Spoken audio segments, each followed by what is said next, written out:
இந்த பேச்சை நேற்று இந்த புதிய தலைமுறை பேட்டியில் சொன்னதை நீங்கள் சொல்கிறீங்க, அதை யார் சொல்லியிருக்கா? திருமாவளவன் அவர்கள் சொல்லி திரும்ப மாற்றி பேசுகிறார். திரும்ப கடந்த 3 மாதங்களாக பேசிய பேட்டிகள் எல்லாத்தையும் நீங்கள் ஸ்லைடு எடுத்து போட்டிங்கன்னா கின்னஸ் ரெக்கார்டு மாற்றி பேசுவதில் குட்டிகரணம் அடிப்பதில் அவர் கின்னஸ் ரெக்கார்டு படைத்துக் கொண்டிருக்கிறார். இது ஸ்டாலின் முன்னெடுத்தின ஐடியான்றது இந்த தலைவர்களுக்கு தெரியும். ஏன் இப்படி பச்சை பொய்ய ஜம்காலத்தில் வடிகட்டின பொய்ய திருமாவளவன் சொல்லுகிறார்? அது ஒரே மாசத்துல 3 பேட்டியில் டிஃப்ரென்ஸத்தில் 3 பேட்டி 3 மாசத்துல பல விஷயங்கள் அவரோட ஸ்டாண்டு 360 டிகிரி மாறி இருக்கும். இந்த ஒரு விஷயத்துல அவர் 3-4 தடவை பல்ட்டி அடிச்சிருக்காரு.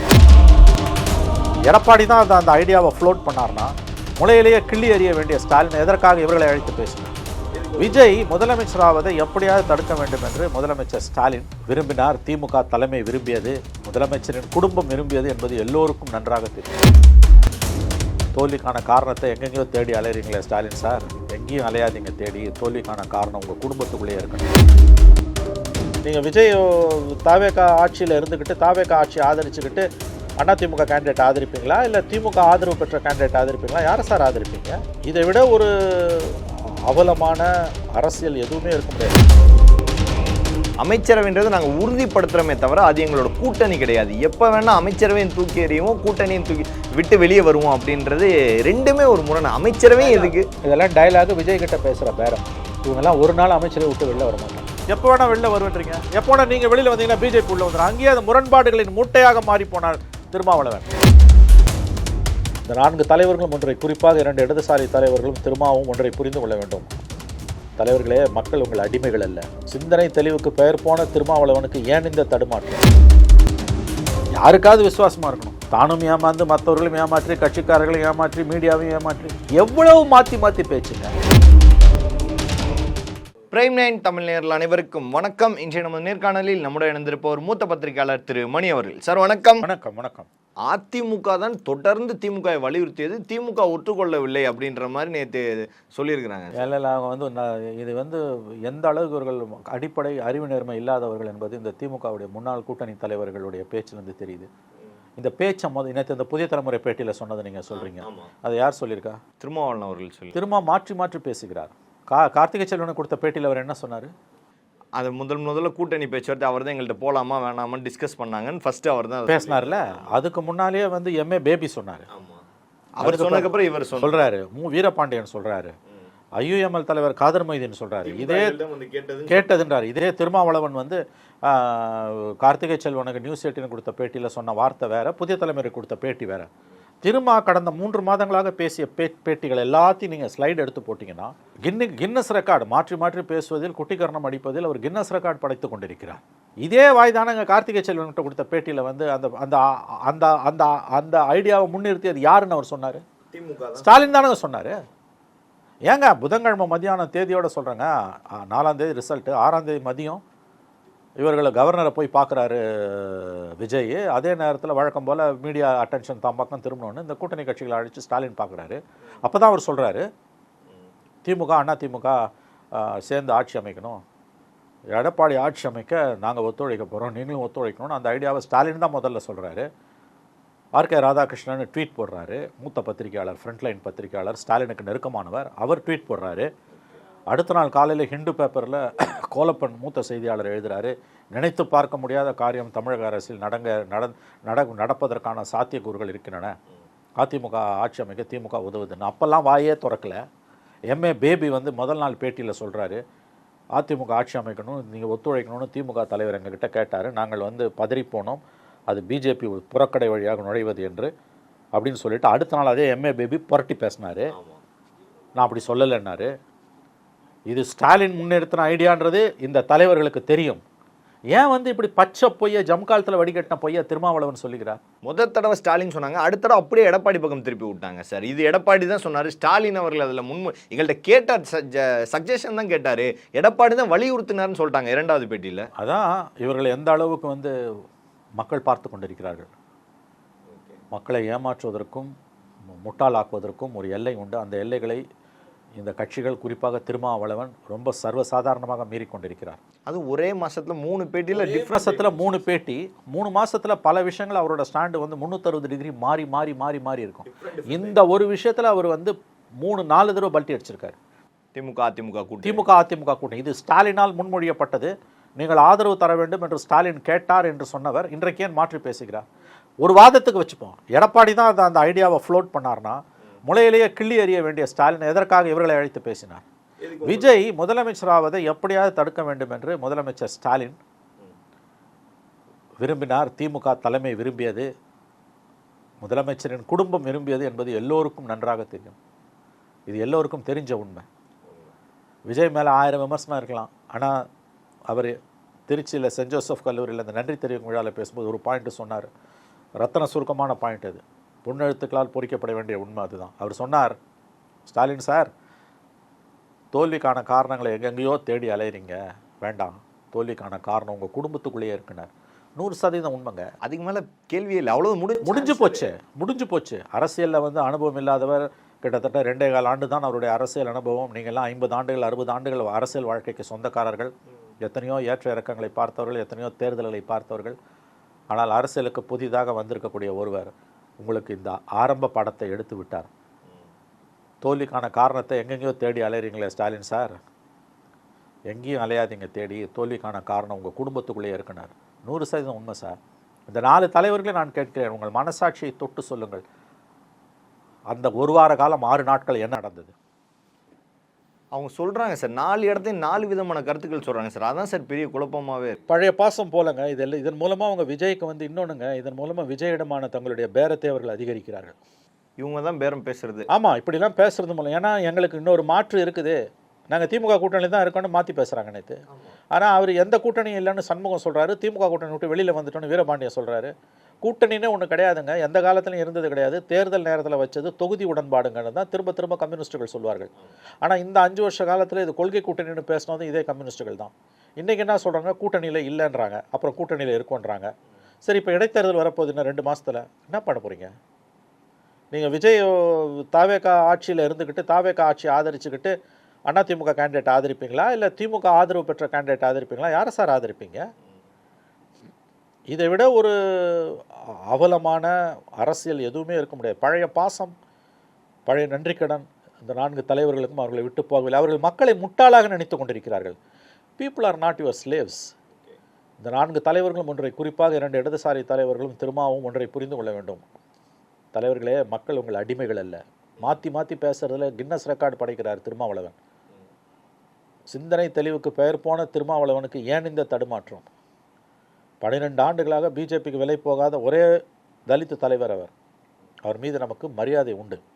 ஆனால் இன்றைக்கு அவருடைய செயல்பாடுகள், அவர் இத்தனை ஆண்டு காலமாக சேர்த்து வைத்த அவருடைய நம்பகத்தன்மையை சிதைத்து சின்னாபின்னமாக்கி விட்டது.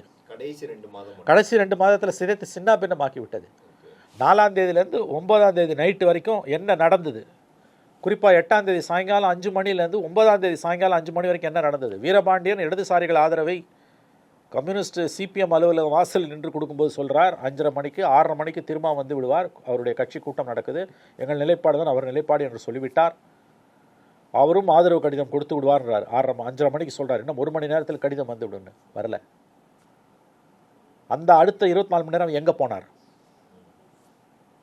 பல விஷயங்களை பேசினா நிறைய உண்மைகள் வெளியில் வரும்.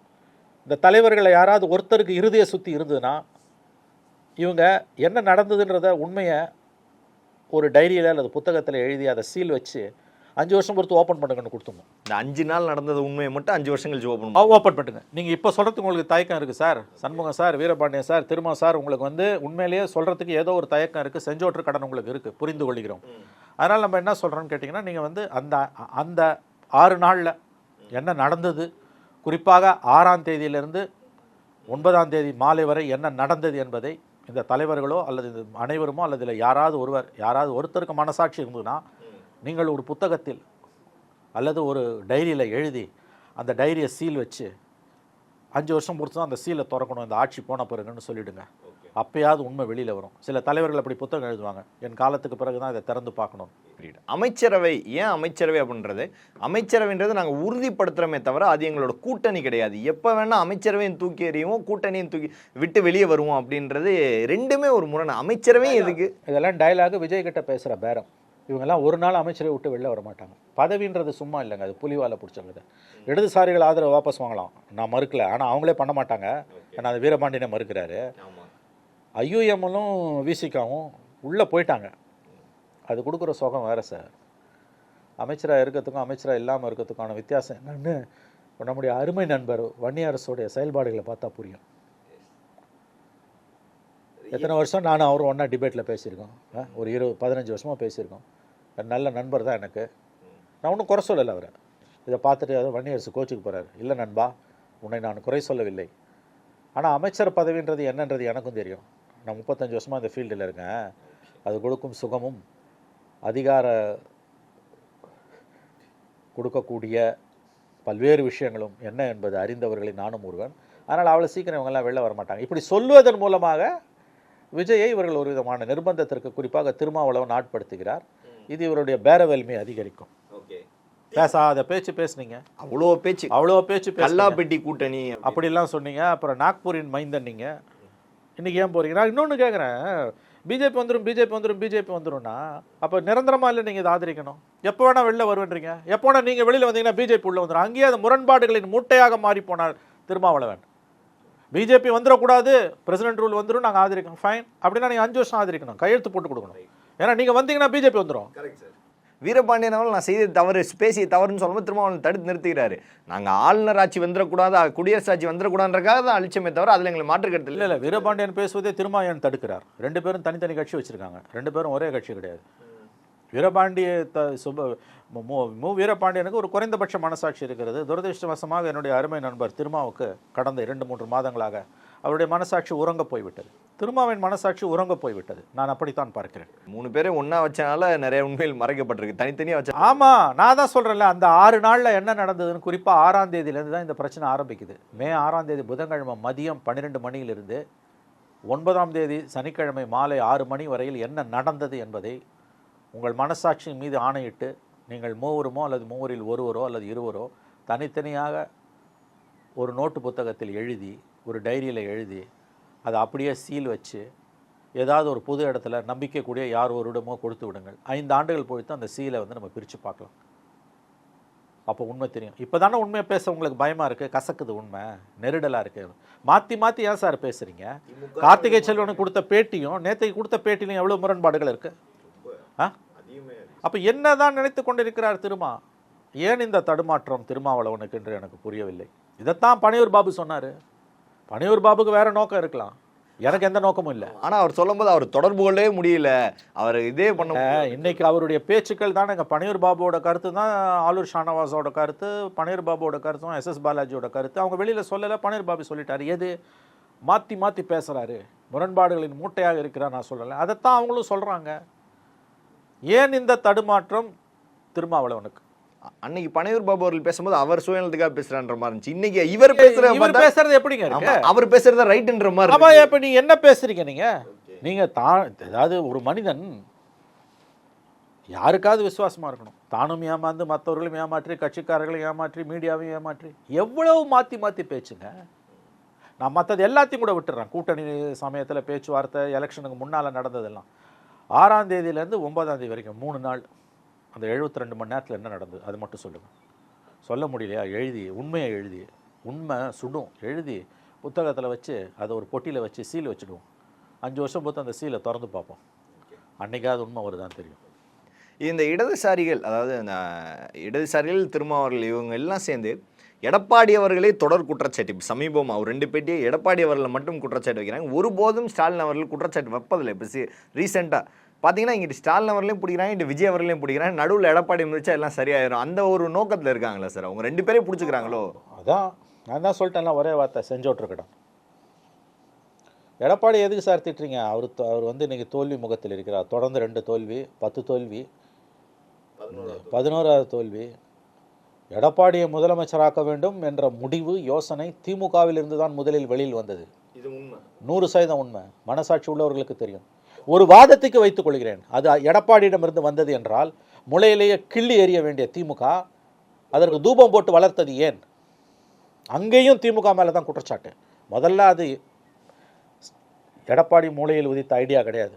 அவங்க 3 பேரும் அதை அடிச்சு சொல்றாங்களே சார், எடப்பாடி தான் இதை இது பண்ணாரு அப்படின்னு சொன்னா எங்கள்ட்ட ஒப்பீனியன் தான் கேட்டாங்க அப்படின்னு சொல்றாங்க, காப்பாத்துறாங்க. இது அத்தனையுமே இவங்க விஜய்க்கு கொடுக்கக்கூடிய மெசேஜுங்க. எங்களுக்கு ஆப்ஷன் இருக்குன்றாங்க. இதை ஒரு பார்கெனிங் சிப்பா இவங்க யூஸ் பண்றாங்க. பேரம் தான் இது. இதை வந்து பேரம்னா தனிப்பட்ட முறையில் அவங்க லாபம் தான் அப்படி கூட நான் சொல்லலை.